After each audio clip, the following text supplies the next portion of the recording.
Good afternoon, everyone. Thank you very much, Maggie. Lovely to see you all, and thank you very much for coming to a Dorset Humanists event this afternoon. If we need to vacate the hall, the emergency exits are there, and there at the back.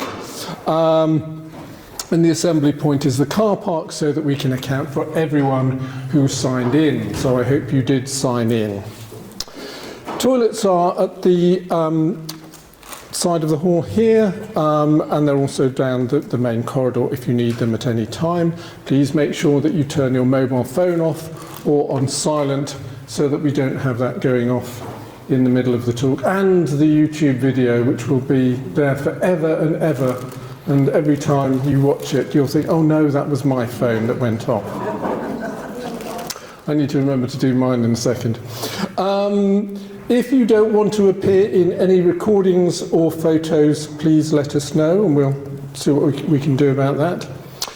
Now, if when the talk starts you can't hear properly, we've done everything we possibly can this afternoon to make sure our audio is working properly, but if you can't hear, just put your hand up, indicate to me that there's a problem, or do this, or something like that, and then we will stop the proceedings and make sure that you can. Hello? Seats in front, yes. Yes, there are one or two seats in the front, but we'll make sure that that you can hear. We do want you to be able to hear. I'd much rather you did that than complain to me afterwards. Okay. We'll aim to finish our main session today at 3:30 as usual, and after the break at 10 to 4, we come back here for what we call our talk-back circle. And you may want to continue our discussion about the main topic, or we can discuss whatever you would like to discuss. So do come back after the break if you can. You will notice there are some voting slips on your seats. Aaron's going to explain that later on, so you don't need to vote Conservative or Labour or anything right now, but maybe later on Aaron will explain what that's all about, so don't worry about it for now. Okay. Well, humanism is partly about taking an interest in the world and seeing that how we can make the world a better place. We take an interest in politics, not so much from a party political point of view, although sometimes we do, but more so from a concerned citizen's point of view. The National Health Service is one of the wonderful things that we benefit from in modern Britain and have done for many decades. When I was a child, I was taken to Great Ormond Street Hospital in London to get my celiac disease sorted out. But something seems to be going wrong with the NHS, so who better to speak to us today about it than Barry Newman. Barry is a member of our committee and he is a retired NHS consultant, so will you please give Barry a big welcome.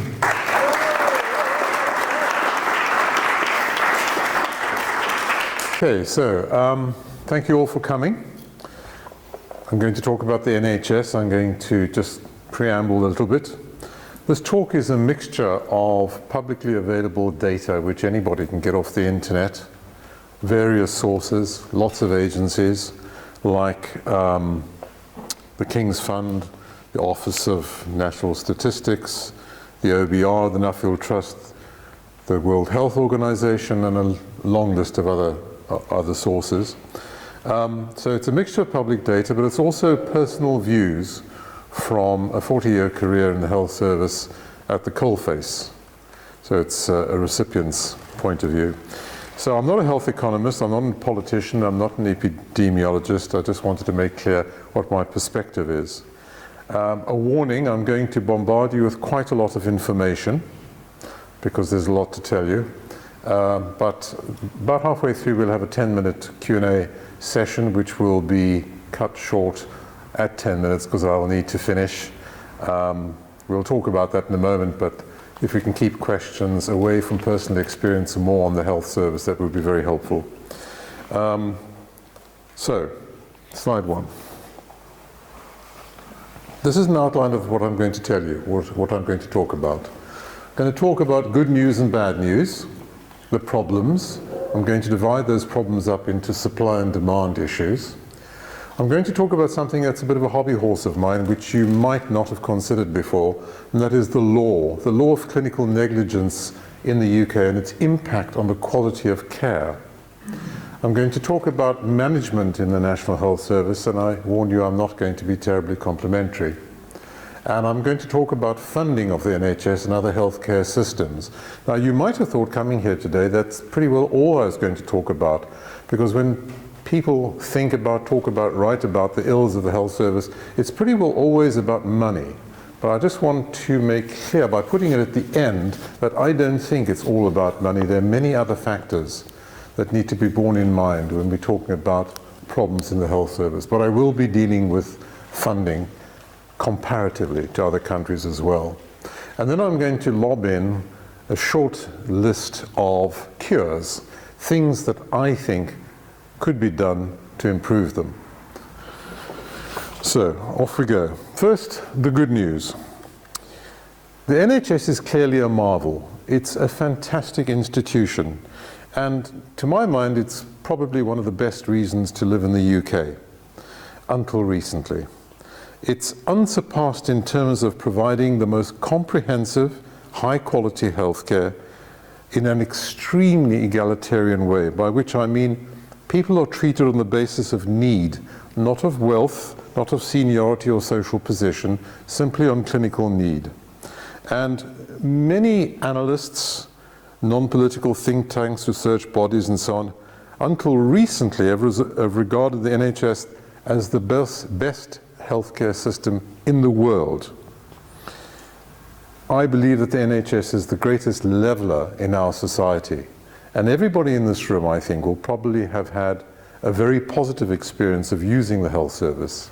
Some not, but for the vast majority of people using the health service, the experience is an extremely positive one. We're being cared for by capable, compassionate, efficient people. The World Health Organization, I'll quote them occasionally. Here's a quote: "The NHS does better than healthcare systems in comparable countries at protecting people from the heavy financial cost when they are ill. People in the UK are also less likely than in other countries to be put off from seeking medical help due to costs. We are not restrained by costs in seeking healthcare, and that's relatively unusual. The NHS seems to be relatively efficient with low administrative costs and the highest use of cheaper generic drugs." I just want to show you an illustration, a comparative illustration of management costs. People are always saying, sack the managers, they cost too much, there are too many managers.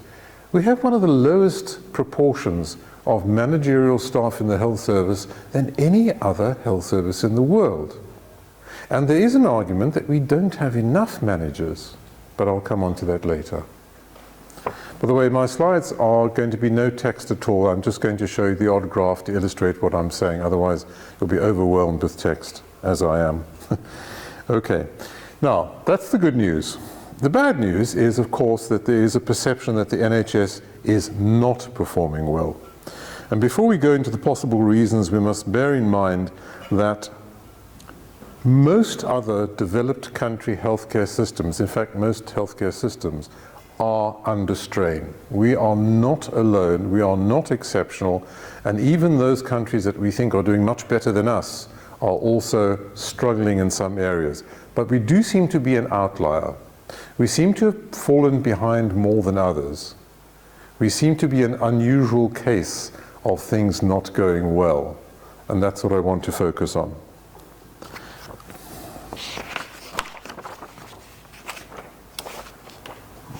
Doesn't help to go to page 3. So, to quote the World Health Organization again, the NHS performs worse than the average in the treatment of 8 out of 12 commonest causes of death, including deaths from 30 days of having a heart attack or within 5 years of being diagnosed with the commonest cancers, despite narrowing the gap in recent years.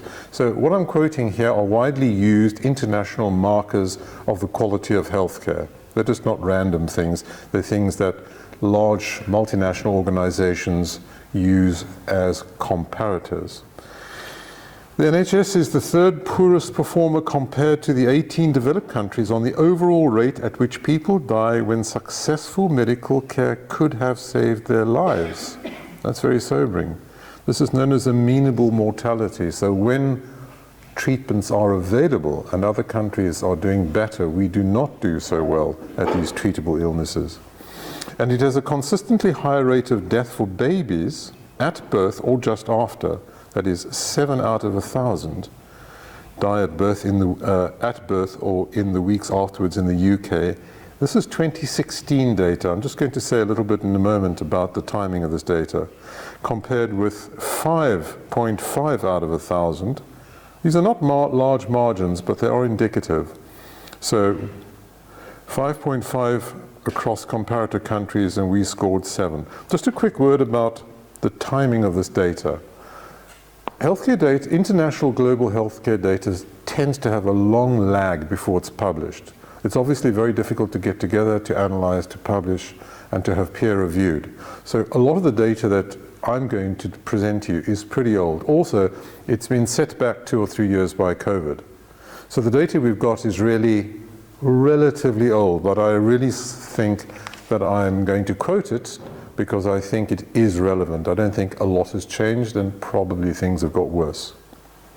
So, just to continue on the issue of perinatal mortality, ongoing scandals about failing obstetric units and neonatal deaths and damaged babies mean that this problem has not gone away, despite this data being from several years ago.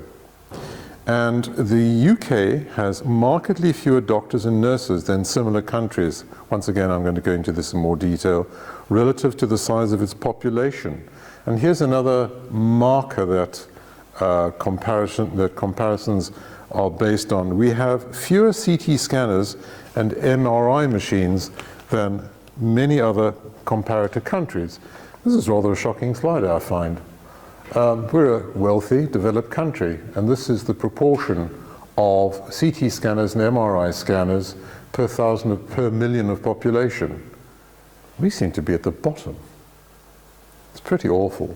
By the way, if you're wondering why scanners are chosen as a marker, they are essential tools in diagnosis and monitoring of treatment for things like cancer and other diseases. So, we know that waiting times are lengthening for investigations and elective treatments. We know that delays for diagnosis and treatment is common. We know that there's reduced access to GPs and long ambulance waits, long A&E waits. And this is all from 2017. Things certainly haven't got better.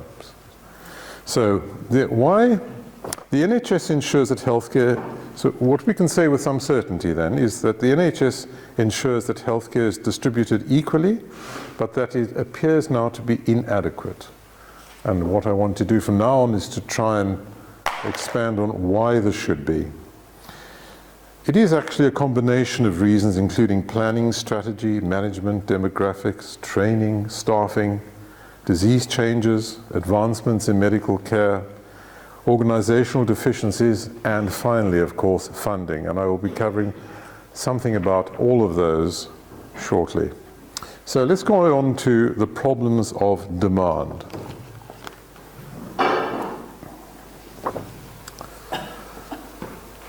I've got about 5 points to make here. The first, obviously, is age. We have an aging population. We are an aging population. We must own it. And as you can see here, there's a very clear relationship between demands on healthcare and age. That's pretty obvious. There are other factors that are impacting on healthcare, including obesity. Obesity is the mystery epidemic. Everybody claims to know what it's called, what's causing it. If you go out on the street, you'll have, everybody's got an opinion, but in fact, it's a mystery. And it's a mystery that's affecting the rest of the world, but it's affecting the UK particularly badly. I think we're the second most obese nation after the USA. The third demand pressure on the health service is modern treatments. Modern treatments have become very much more complex over the last 20 years. and they are now very effective, but they're very costly and labor intensive. And the examples that I can offer you here are the obvious things like cancer, which is not the death sentence that it used to be, but the demands of staffing and resources required to deliver these improved outcomes is huge. The other obvious example is something as common as heart attacks. Not long ago, there was very little that could be done for somebody having a heart attack, and certainly at the beginning of my career, the treatment for a heart attack was painkillers, oxygen, and an aspirin. Cheap, simple, not very effective. Today, we have a 24, when I say we have, here in Bournemouth, we have a 24/7 service for inserting stents into the heart by teams of highly trained specialists. I'm not only talking about doctors, the team will be doctors, radiologists, nurses, and several others, and using extremely expensive equipment and materials to yield these hugely improved outcomes. So modern medicine is very expensive. The next demand on the health service is our expectations. Our expectations have changed over the generations. The expectations for disability-free, high-quality, long life have risen. We assume this as a right. We do not tolerate or accept ill health, disability, or pain as previous generations did. I certainly remember people walking around on crutches, walking sticks with arthritic hips. It's gone. We just virtually don't see it anymore, and it's become the norm. It's also a very expensive and demanding norm. And then, of course, along came COVID, and that's another demand, and we must bear in mind that we can plan for certain demands, but there are some demands that are very difficult to plan for, and we just don't know when the next epidemic is going to be around the corner. And of course, those epidemics are fabulously expensive to manage. Moving from demand, increased demand, various kinds of demand, and I'm not for a moment suggesting that I've covered this completely, I've just given you some examples. We'll go to what I would call supply side problems. Supply side problems. Physical resources, for starters. When we talk about physical resources in the health service, we mainly focus on bed numbers. That's the easiest, commonest, most popular target, if you like, for assessing supply issues. Bed numbers, rather like scanners, bed numbers in the NHS have dropped dramatically.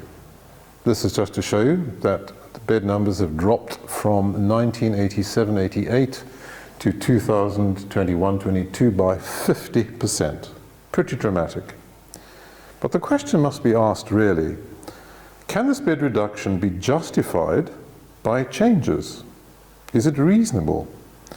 Can it be justified by improved techniques and drugs, improved organization, or leading to a lower demand for beds?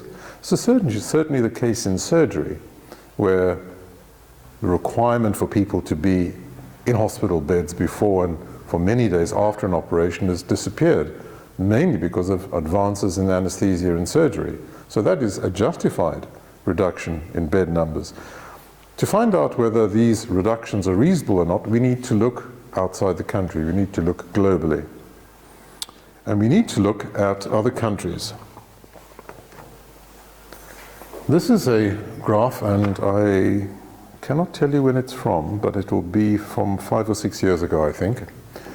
Hospital beds per 1,000 of population.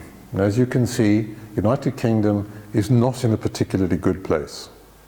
We have a very low number of beds per 1,000 of population. For those with excellent eyesight, you can see that the countries that have lower bed numbers are Sweden, Chile, Colombia, Costa Rica, and Mexico. You might think, why Sweden? And there lies a small story. Sweden has a very, very advanced healthcare system which keeps people out of hospital and gets them out as quickly as possible. They have a health system which is very much focused on delivering a lot of healthcare at home. That's why they can afford such low bed numbers. Okay? But the other countries, well, I don't know about you, but I wouldn't like to aspire to the same healthcare as Mexico. Just the green. The green is Italy. For some reason, And the United States. oh, well, the United States is on, where is it? I can't see where the United States is. Three right from Cameron.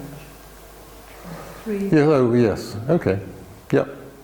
Well, I can't answer details. I'm giving you an overview of where we are in global terms. Each country will have its own peculiarities, its own specific issues. The relevance of the green.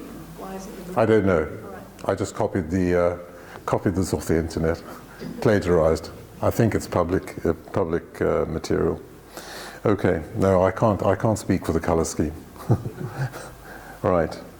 So why do we have this bed shortage? Well, austerity, misguided planning, an obsession with efficiency, extracting the same from more, extracting the same or more from less, I should say. And the question usually arises here that this is all very politically driven, and therefore there is some political plan afoot.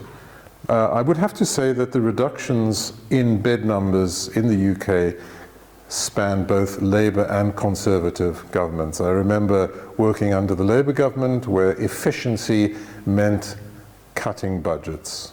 There was a drive under the guise of efficiency. Budgets were cut and beds were closed. So it's not just a political phenomenon. Are hospital beds being used optimally? Are we using the beds that we've got in the best way possible?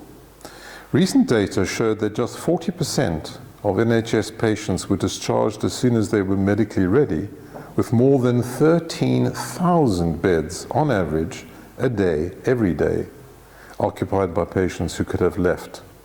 That's an analysis by the NHS Confederation itself.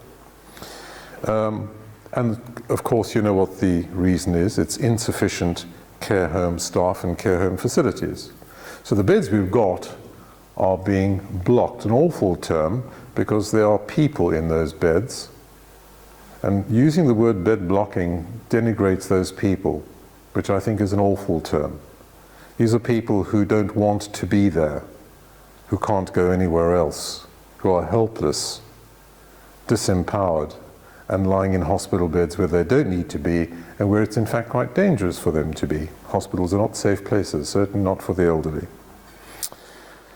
The next supply issue I'm going to talk to you about is staffing. This is a pretty massive area and I'll try and condense it as much as I can. And I've got a few graphs to show you as well. So the first gripe that I've got that I'm going to share with you, and it doesn't only apply to the health service, but that was my world.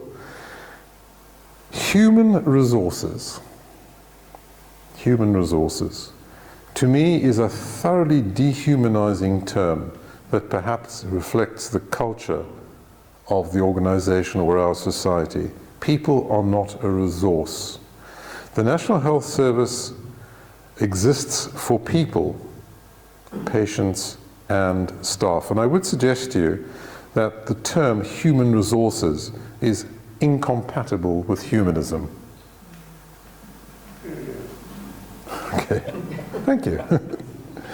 Right, got that off my chest.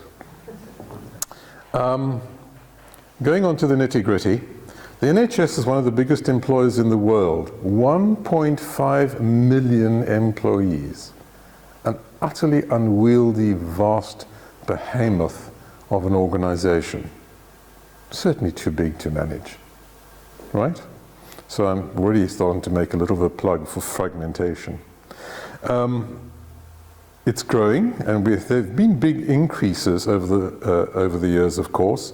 One example being that medical staff, over the last 18 years, there's been a 68% rise, and that's the kind of message that you'll get from a politician. Oh, we've had a 68% rise in medical staff over the last 18 years. Isn't that wonderful? But, once again, let us compare ourselves to the global situation.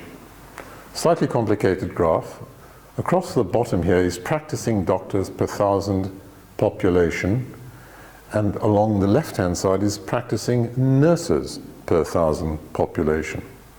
So if you're in the top right corner there, you have a high proportion of both doctors and nurses per 1,000 of population. And if you're in the lower left one, you have a low proportion of both doctors and nurses. Not a good place to be. The other two countries in that quarter are New Zealand. I can't comment too much on the New Zealand healthcare system, I don't know much about it, but Canada. You wouldn't expect the second richest country in the world to be so short of doctors and nurses. So please bear Canada in mind, because I'm going to come back to Canada. There are some uncanny similarities between our situation and the situation in Canada.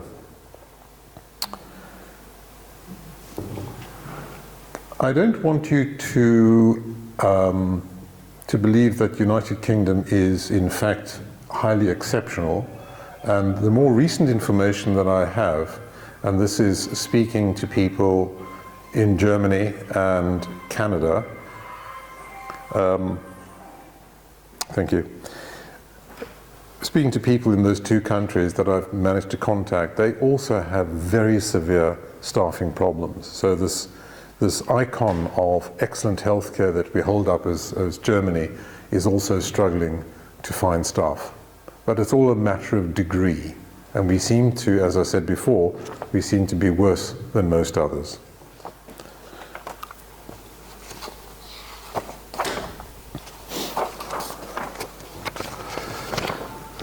A few more points about staff shortages. Vacancies. Slightly shocking figures. 12% of nursing posts, 7% of medical posts in this country are unfilled, and virtually every other field is short-staffed. The causes are complex: social change, demographics, people's behaviors, choices, motivations, and money. One point that can be made here is the NHS is a sole or monopoly employer. Market forces, which would empower employees to obtain better terms and conditions, don't operate.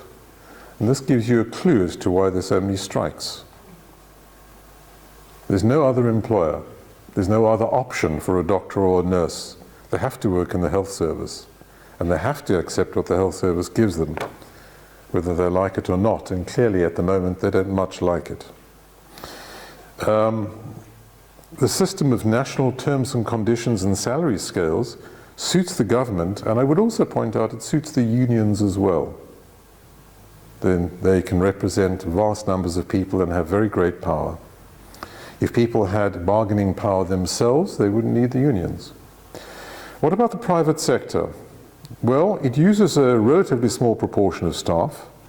It provides the opportunity for more normal working hours.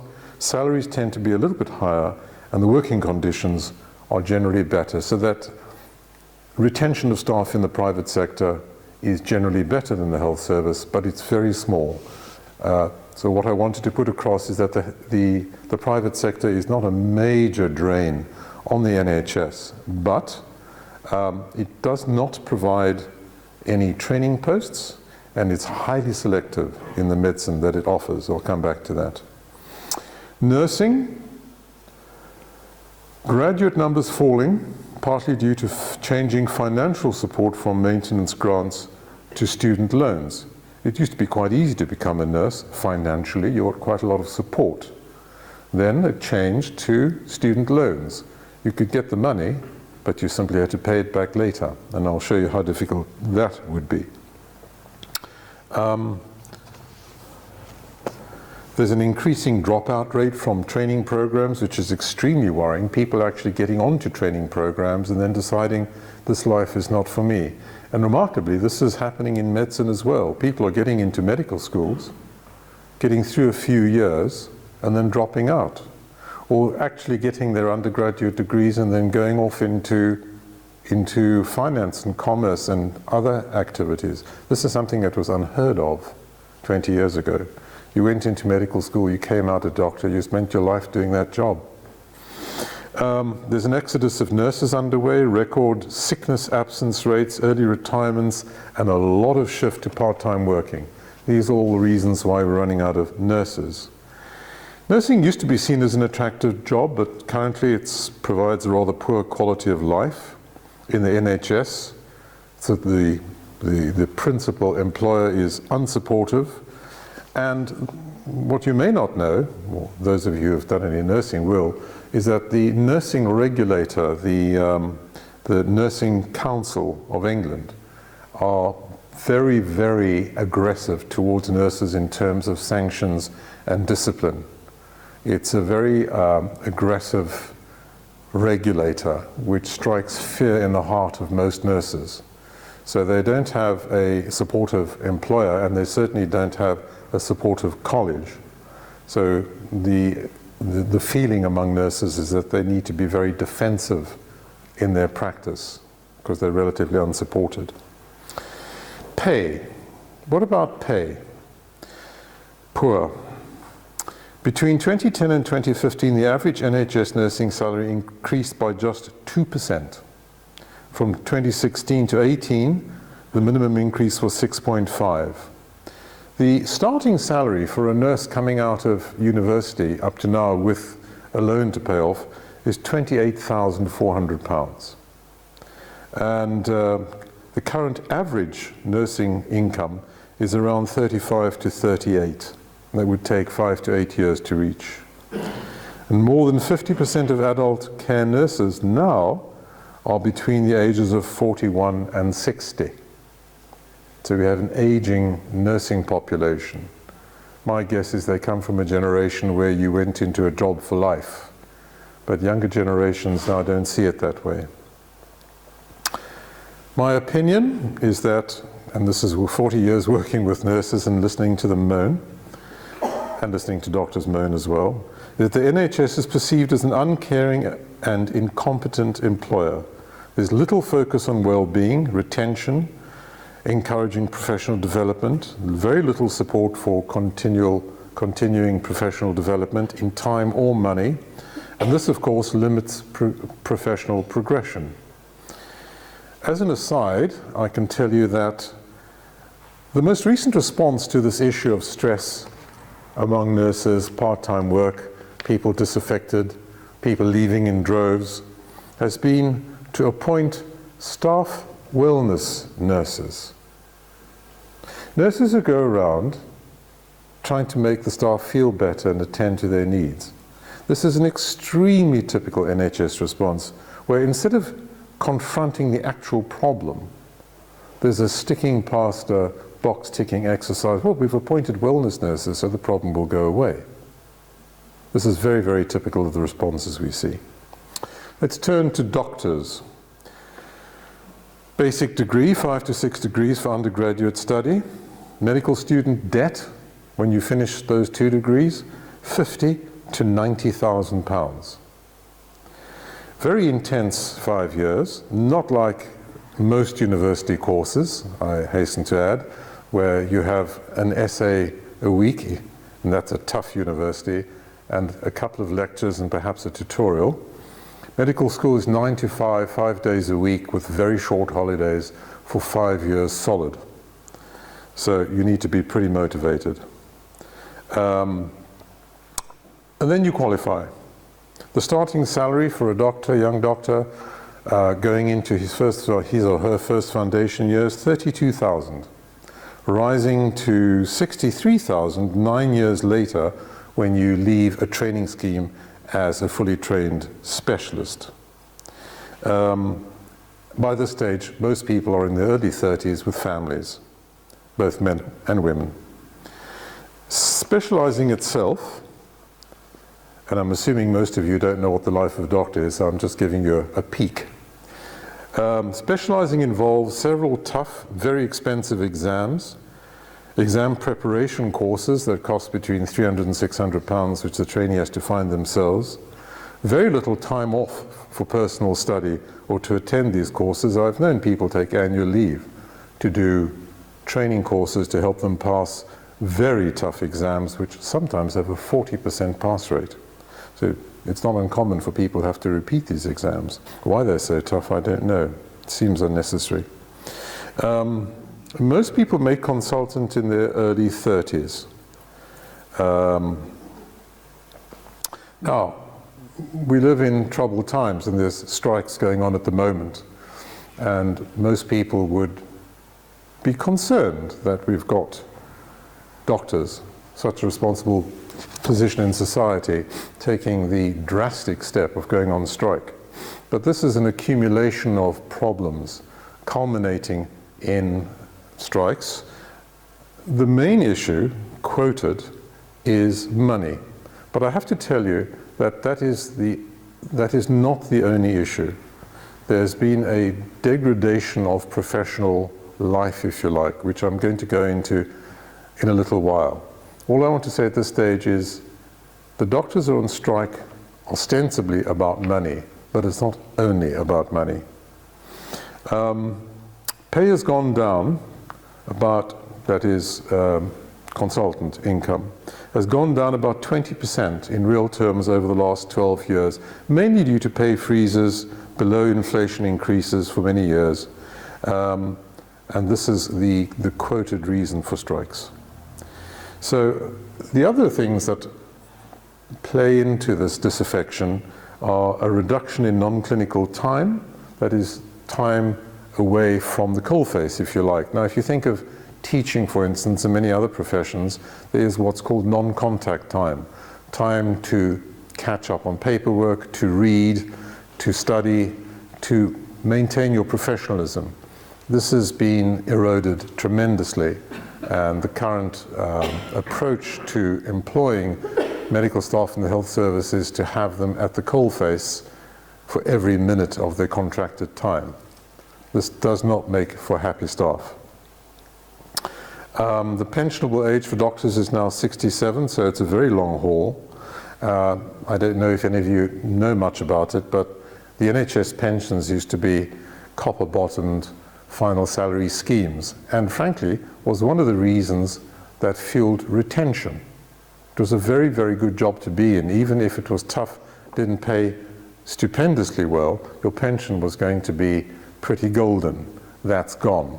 So that's another reason for mounting disaffection. That security that you were looking forward to after retirement, and retirement has now been deferred, is now very much reduced.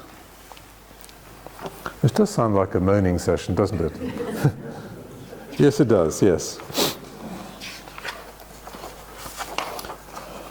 I'm going to have to skip our Q&A because I'm talking more than I thought I would. So the goodwill that was commonplace 15, 20 years ago has almost completely disappeared because of this word micromanagement, which I'm going to come back to, and the priorities and pace of work and lack of control of your own professional environment. There's been a dilution of professional and vocational motivation. Doctors are now more transactional, by which I mean they demand appropriate pay for the hours worked. The professionalism of simply giving what's required of your time and effort has been eroded. And the truth of the matter is that if one is efficient at one's job and turns over work very rapidly, there is no recognition and there's no reward. The only reaction you get from the health service now is a greater workload next time round. So when I talk about a fairly brutal employer, this is what I mean. Now, I'm quite sure that there are brutal employers out there in other fields, but I'm here talking to you about the health service. Okay, some political comments. Last year, the UK government defeated an attempt to force it to publish an independent assessment of the number of healthcare staff that the NHS will need in future. This was an attempt to try and predict, to plan ahead on the number and quality type of healthcare staff that are going to be needed for the future. And the government blocked its publication. This was a cross-party campaign supported by more than 100 healthcare organizations. Why they should block it is beyond my understanding, but as I said, I'm not a politician. The next political comment is that Labour refuses to form cross-party cooperation because it'll lose a critical political card, that is, attacking the Tories over the NHS. I must point out to you that other countries have extensive cross-party cooperation when it comes to planning healthcare. It's relatively unusual, the situation in the UK, where the health service is largely a political football. It's an area where politicians can, dare I say it, play their political games. But it is not the rule across the world, certainly not in Europe. Suspicion of different ideological attitudes to state healthcare versus private healthcare. This always seems to come up, and I don't have an answer to it, but I'm just going to put it out there. Post-war, the Tories voted against legislation setting up the NHS. And the question that was always asked, does an anti-socialist right-wing ideology mean anti-NHS? I don't know. I'm sure some of you will have a view. Right. I'm going to march on, and I do apologize for all the information I'm giving you. I tried very hard to pare this down, but it's almost an exercise in catharsis talking about this to you. Okay. I'm going to now talk to you about something that you may not have considered or may be vaguely aware of, mainly through newspaper reports, and that's clinical negligence law in the United Kingdom. Clinical negligence law is a huge industry in this country. In 2020, it consumed 2% of the total NHS budget. Doesn't sound like a lot, but if you gave the NHS another 2%, it would be a big boost. That's an NHS budget of 190 billion, so that the medical negligence industry consumed 3.8 billion pounds in that year. But my issue is not with the money. My issue is, does this system improve the quality of care that you will experience? So, we live in a system, we in this country have a system of adversarial common law. Alleged clinical negligence, that's some medical professional acting below an acceptable standard. This must be proven in court and financial compensation awarded to the successful litigant, paid for by the defendant, which is of course the NHS. It may surprise you to hear that individual clinicians in the NHS have no personal liability. I worked under a system called Crown Immunity, where my errors were paid for by you, the taxpayer.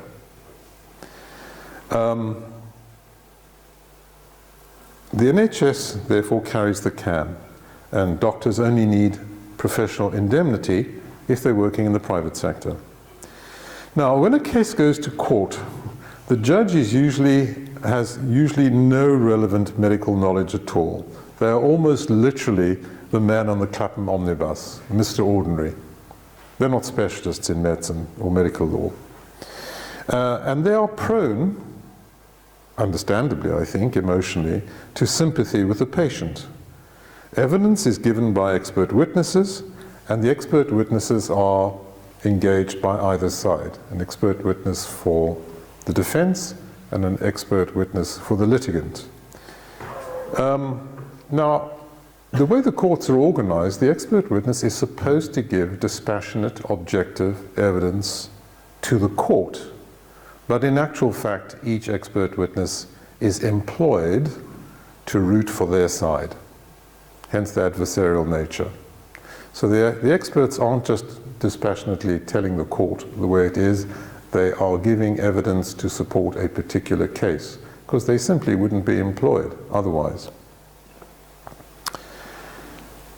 Compensation given by the courts is among the highest in the world in this country. The settlements that the courts give to a successful litigant are amongst the highest in the country. That's where your 2% of the NHS budget is largely going. Because outcomes of the court cases are so uncertain and because the costs involved in going to court are so high, the vast majority of claims are settled out of court, often very generously, because the risk of massive legal bills for either side of going to court and losing are very, very high. And this drives up out of court settlements. Where am I going with this? There's a lot of information.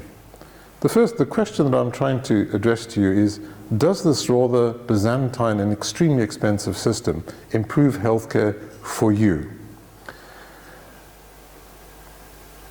Often, claims for injury are driven by failure of transparency. This is all over the news. Common experience of injured parties, patients, making inquiries in the NHS is meeting a wall of silence at best, lying or losing or altering records at worst. This does happen, it has happened. This behavior and the decisions on settling or contesting cases entirely in the hands of managers, not clinicians. Clinicians are cut out of the entire process, have no say in which direction this goes.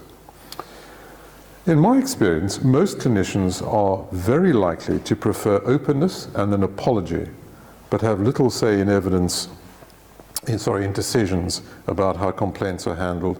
And many litigants say that early openness, apology, and a commitment to learn and change would have satisfied them. The managerial response is that openness and an apology are admissions and will fuel litigation. So we have the scene is set for a system of secrecy and cover-up. And I'm sure you will sympathize with this because you've read it all in the press.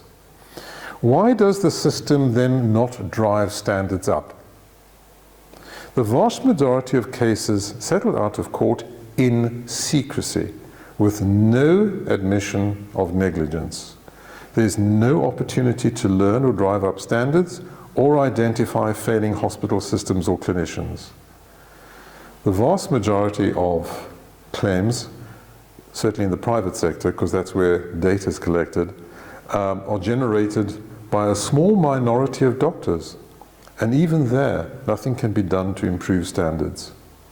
So we have a predatory legal system that encourages claims, and if you don't believe me, simply Google clinical negligence, and you will come across page after page of law companies offering to go to court for you and take a large slice of what you may or may not get. No fee, no win, no fee arrangements. It is a very, very large industry.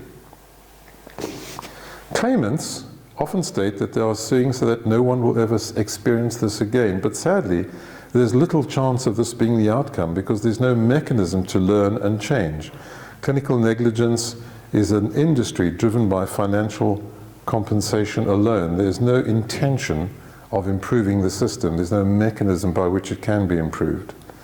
So it encourages out-of-court settlements, generating a culture of cover-up, and it's the direct antithesis of airline pilots who have a no-blame incident reporting culture.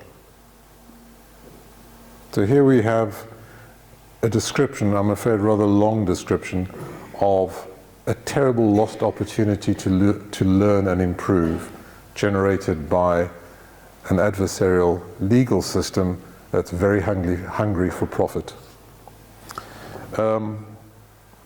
We can change this, and I'll come on to that in a little while. Where are we in time? How much time do we want for Q&A at the end? About 20 minutes? That would be nice. So could you finish by about 10 past 3? Do you think? I'll try. Might mean cutting things down. I didn't realize I'd been so wordy. Let me talk for a few minutes about management in the health service. And this is not an attack on individuals.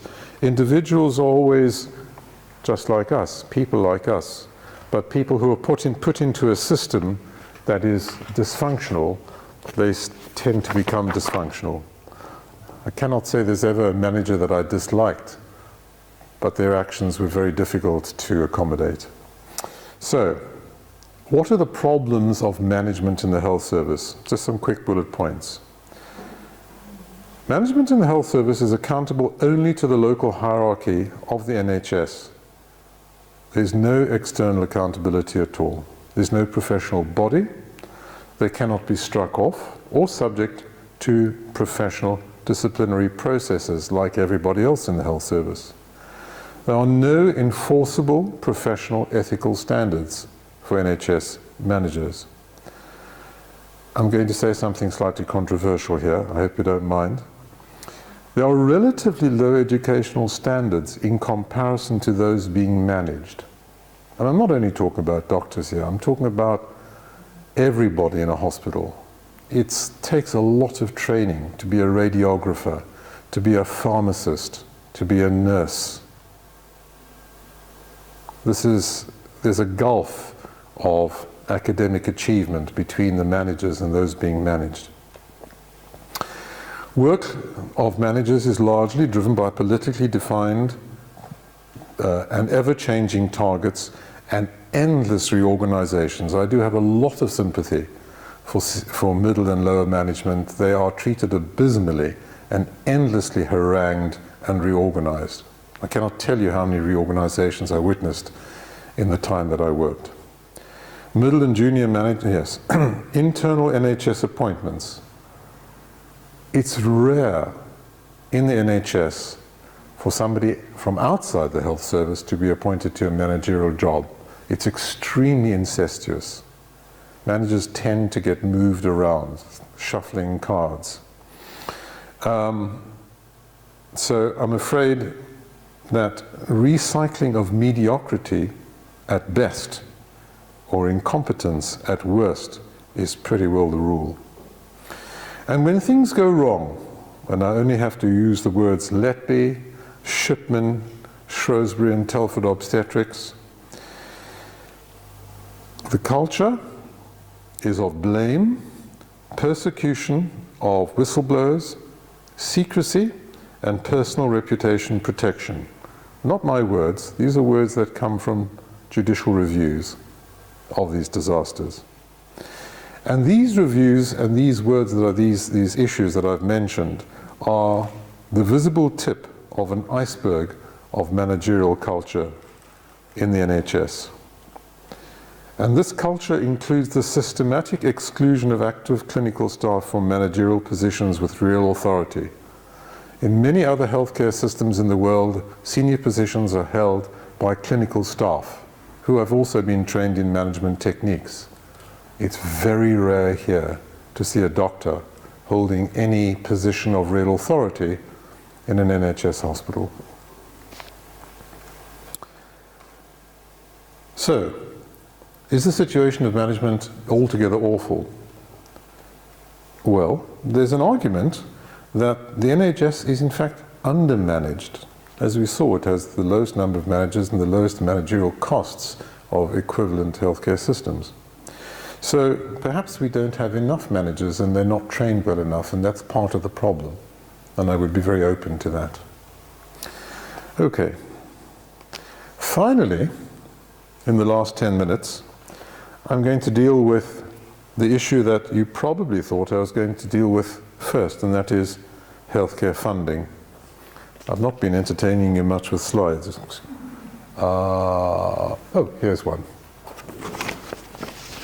So, some observations. This is healthcare expenditure as a share of GDP, 2019, or the nearest year, and 2020. So relatively recent data, just pre-COVID. And you can see that the UK is not by far the worst, it's not the best, and it's well above the mean for the OECD 38 countries. So we don't spend vastly less than other developed countries. It is somewhat less, but not vastly less. Which is why I said at the beginning that funding's a problem, but it's not the only problem, and it may not even be the main problem. The UK spend per person on healthcare, as you can see there, is above the mean, the median, and the UK spend of 190 billion is 30% of all public spending. Of all public spending, 30% goes on healthcare. It's a huge amount. However, the rate of increase has slowed, and we now spend a lower proportion of GDP than several other EU countries. This financial data can get quite complicated, and I find economics hugely complicated and confusing, which is why I'm just skimming over this. And please don't ask me searching questions about money. I won't be able to answer them. But here is a reasonably understandable graph of what's happening with healthcare spend and rate of growth. It's another one of these quadrant diagrams, and you can see that in the top right corner here, you've got a block which represents high growth and higher spending.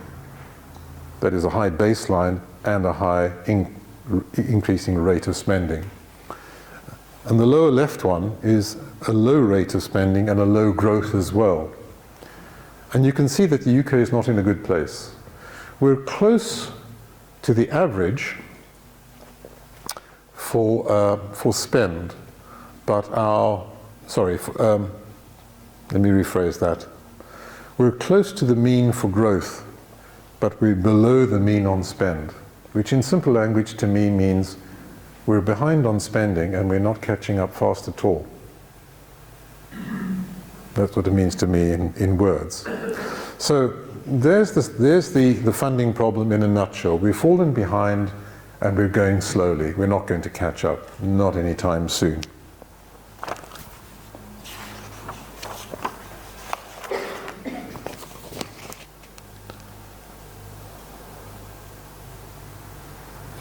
So, once again, how do other developed countries fund their health systems?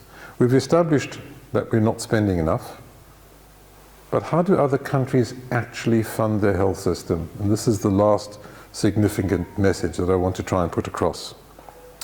Most developed countries have public health systems that do not offer as comprehensive a range of services free at the point of use as does the NHS. That's where we started this talk, by saying that the NHS is incredibly comprehensive.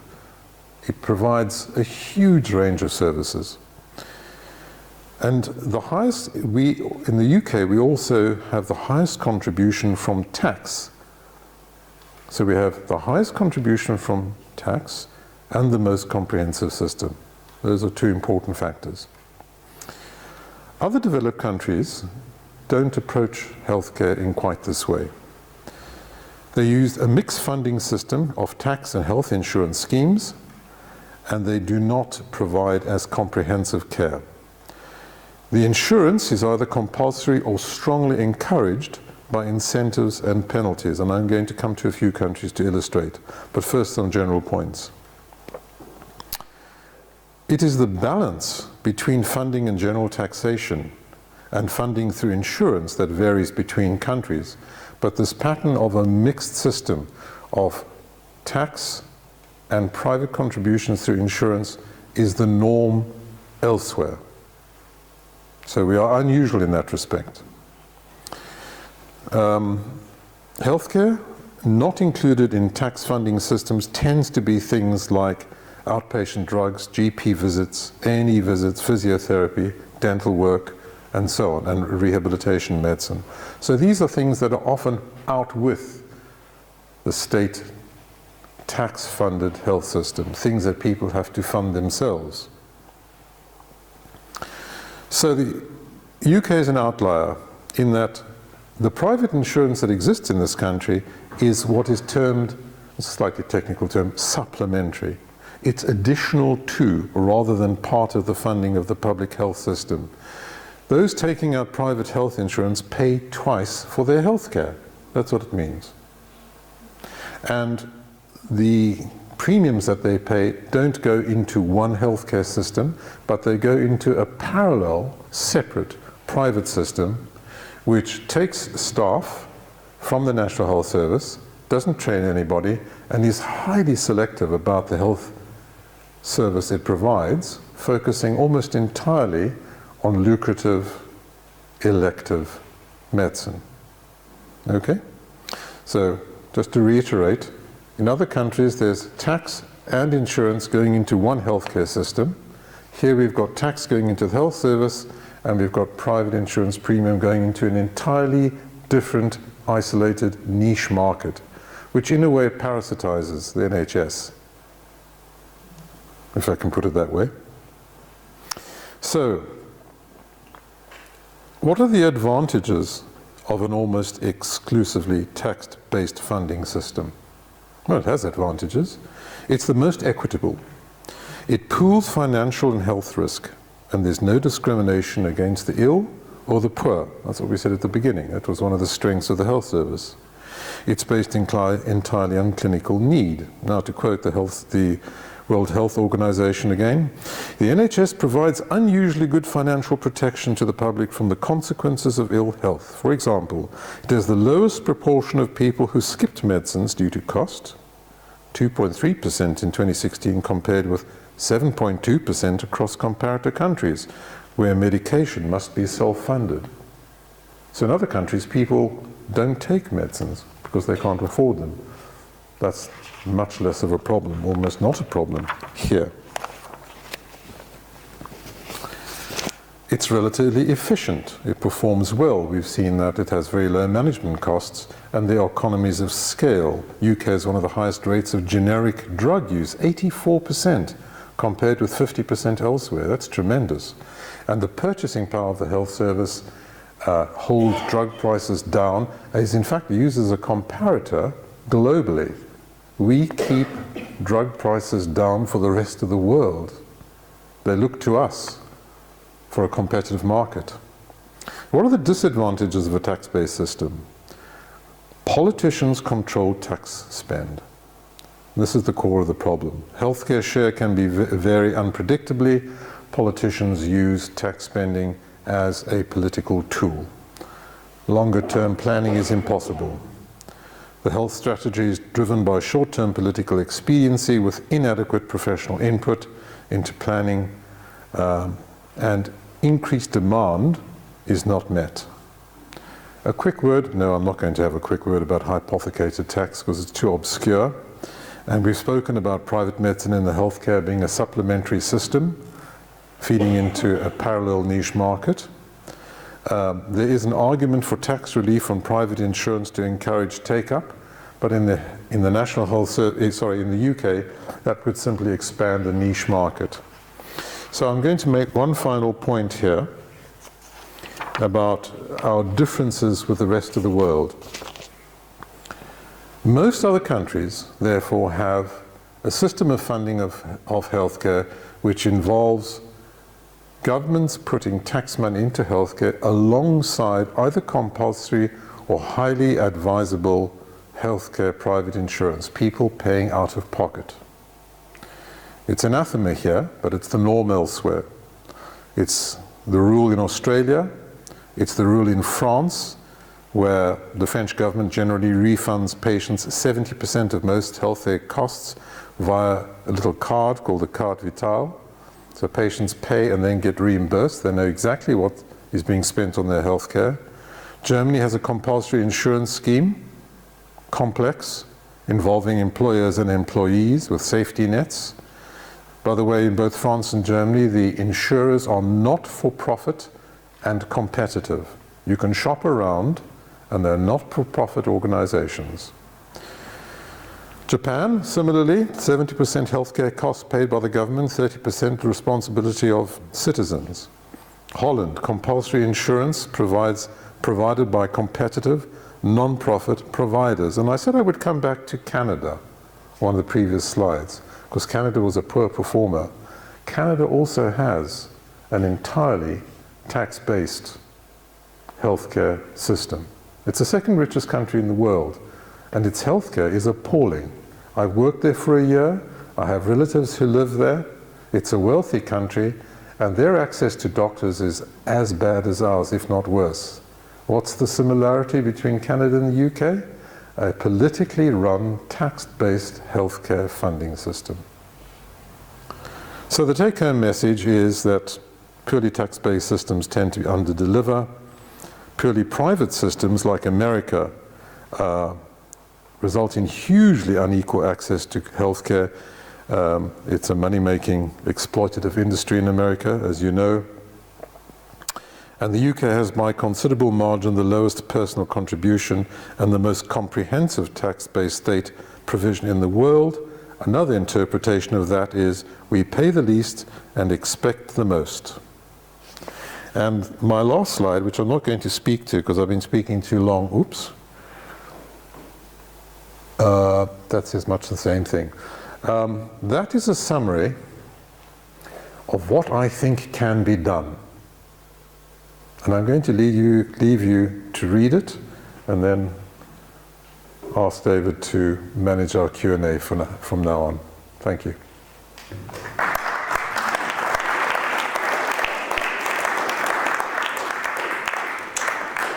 Thank you very much, Barry.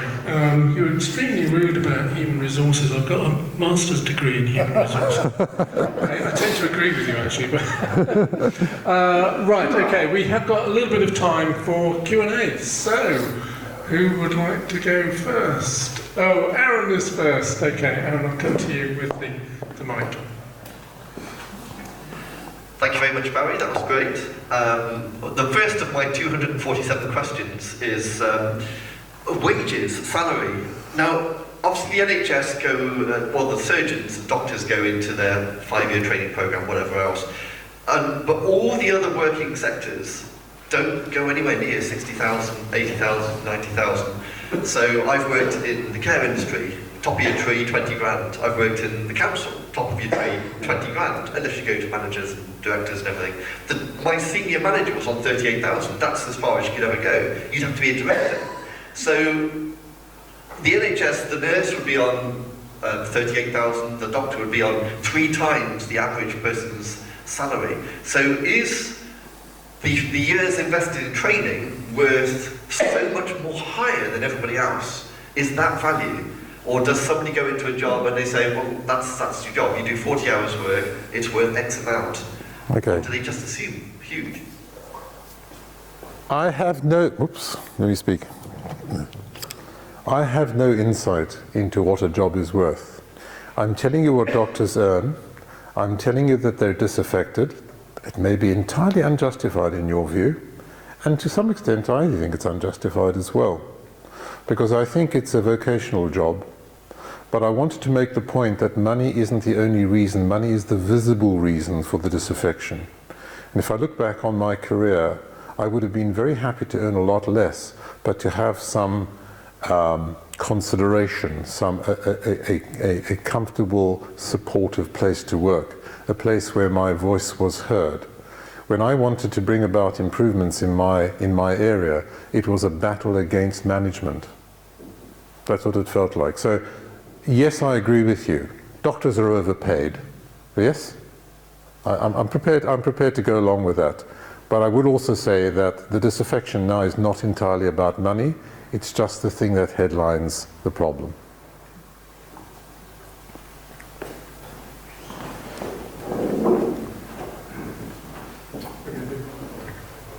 Thank you, Barry. David Rees. Just a few responses to what you said. First of all, I wholeheartedly support your idea of detaching the National Health Service, not necessarily the private sector, from government politics. I think one way of doing that could be to set up a strategic board which is free from political interference with the budget, and then let the professionals decide how that allocation of the budget is going to be spent across the NHS. I don't know if you'd be on board with that kind of idea, but... Yes, I'll expand on that, but finish your question, please. Second thing, I wouldn't get too hung up about human resource management. Calling somebody a resource, I think, is better than calling them a thing. So don't worry about that too much.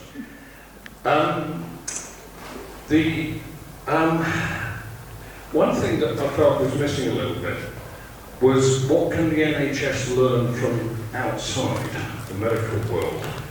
And I come from a university business school background. One of the things we did down at Henley Business School was to look at this issue. And just to give you an example, we we looked at how the NHS could look from operations like Formula One, for example. So we took a lot of medical professionals down to see how an organisation like that were able to work very, very fast and efficiently on a particular problem. And we got a number of healthcare professionals to work and to think about how they could improve, let's say, the process of a surgical procedure or an operation. And I think there's a lot of scope there for a bigger interplay between the NHS and outside business. Can I absolutely agree with you, and that feeds into my point about NHS management being incestuous. Okay. We didn't have outside ideas coming in, and we didn't have the opportunity for clinicians to streamline processes because it wasn't management agenda. There's somebody in the audience here who did some management consultancy in a London hospital and asked clinicians about their views on improving a system and was told how to do it, went back to the managers and said, your own staff know how to do this better, and the response was, how can they possibly know, they just work here? Yeah, okay. Just one other point about the compensation issue. I'm absolutely at one with you on that. I've always felt it rather strange, you know, where somebody has suffered because of something that's happened whilst they've been in the care of the NHS or, you know, a healthcare body. When the issue of compensation is being considered for somebody who's been deceased, it seems a little bit perverse that what else can you do when somebody's died in the hands of clinicians, for example? They've done their best, and the organisation has done their best, and something has gone wrong. But who gains from the compensation that is being sought? And I've thought about that, discussed this with my wife and family members and so forth, and I'd be inclined to say, look, you've done your best, yes, you made a mistake, but the compensation that maybe I could technically claim from the NHS may be better if it could be put into a pool, a fund, that could fund some new research to make sure that we can improve what had happened, so that I wouldn't be a direct recipient of any compensation. Well, I would say... to a group mutual fund. Well, that's a very nice sentiment. I'm not sure I agree with you about taking the money and putting it in research, because research has other funding streams. But I would say that the response that I would be looking for was learning. Yeah. Has this been an opportunity to learn? And that is what's being lost, systematically. And that is why errors are being made over and over again. If I have a near miss, there's no way I can tell my colleague down in Dorchester that he can learn from it. Whereas pilots immediately log their near misses in a culture of no blame whatsoever, of encouragement, which is the direct antithesis of the health service, where the motivation is to hide things. It's a tragic lost opportunity to improve quality of care. Yeah. We're very short of time. Can I please ask those of you who want to ask a question to really just ask a question now? That would be very helpful. Thank you. Eric. Very briefly, I had a sister who was a blue baby, and she had heart operation in 1950. Unfortunately, she died after it. I can never imagine my parents then having sued the surgeon for that. Well, the reason is that it's incredibly lucrative for the lawyers. Just Google clinical negligence and you'll see this vast industry. When somebody said over there that they wouldn't want to sue, if you were a slightly less principled or insightful person and a lawyer came knocking on your door saying, I can make you £50,000 out of this, you may have a different approach. So it's a predatory industry that we're dealing with. Yes, there was another question over the back. Sorry, Eric. We'll get to Karen. I'm bit twitchy when you talk about changing funding to a private insurance system, because I think the litigation issues, it mimic the American system already in that sense that, we're kind of vulnerable to litigation. And having, I think we both have lived in South Africa, where private medical insurance can be incredibly divisive as well, polarising access to services. So in terms of the insurance, I'm looking at European models which are not divisive. I'm looking at a European legal model which doesn't have this adversarial approach, and where there's opportunity to learn. I don't know if they're any better at it, but all I see here is a lost opportunity and a money-making machine looking for fault. Okay. When it comes to, yes, I expect everybody blanches internally at the thought of having to pay private insurance, because we are so brought up on a comprehensive healthcare system, free at the point of delivery, paid for by tax. And it's going to be a big culture change if we ever change. But I'm suggesting that the better systems that exist out there all have a proportion of self-funded health insurance which contributes not to a parallel niche system but to the overall system. There's something about that which makes it more responsible, more responsive. But more than that I can't say. I could also ask, to your no faults compensation scheme, obviously to avoid the litigation, would you have like a tariff of compensations for different... Look at New Zealand. They have a classic no-fault compensation scheme. It has strengths, it had weaknesses. Important thing is it's working very well. We don't have to invent it. It's been done before perfectly well. Right, if anybody wants to see a no-fault compensation scheme in action, just read up a bit about New Zealand.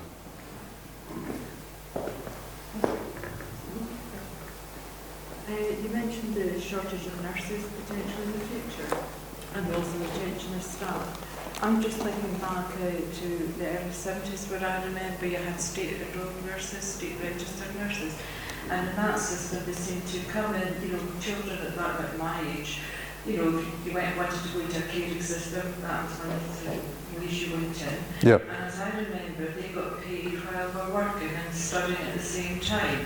And then, I think about 2000 or so, they brought in the degree nurses. And I just feel that perhaps that has been detrimental to the nurses coming through. And I don't know if you saw a difference, what you've seen, must have seen. Well, there are two things to say about that. The knowledge and training required for nursing these days is very different to what it was, because medicine's become complex. So that nurses do need an academic grounding in what they're doing. But I agree with you that the degree course alone is not the way to staff, and the loss of enrolled nurses and training on the job is a loss, definitely. So people with a tendency to that kind of work, wanting to go into a caring profession, unless they can get through this degree, they can't do it, which is not really appropriate. So I agree with you, yeah. And some people learn better on the job anyway. Some people have a lot of difficulty. I know doctors who were outstanding but could never make it through to consultant because they simply had difficulty with exams. It's just a problem for some people. Doesn't mean you're not good at the job. Steve. Hi, Barry. I draw different conclusions to you about funding from the data that you've presented. But one key thing, you said that because of the size of the NHS, it's bringing down drug costs, and that other countries, it's helping globally to reduce drug costs. That's what I read. Yes. I believe that you to be correct there. The point is that drug companies have a vested interest in that not being the case. And I don't think it's possible to take the politics out of this. For example, Wes Streeting, the current Labour spokesman on health, is funded by drugs companies. He's taking donations from them. and they have a vested interest in getting rid of the NHS system.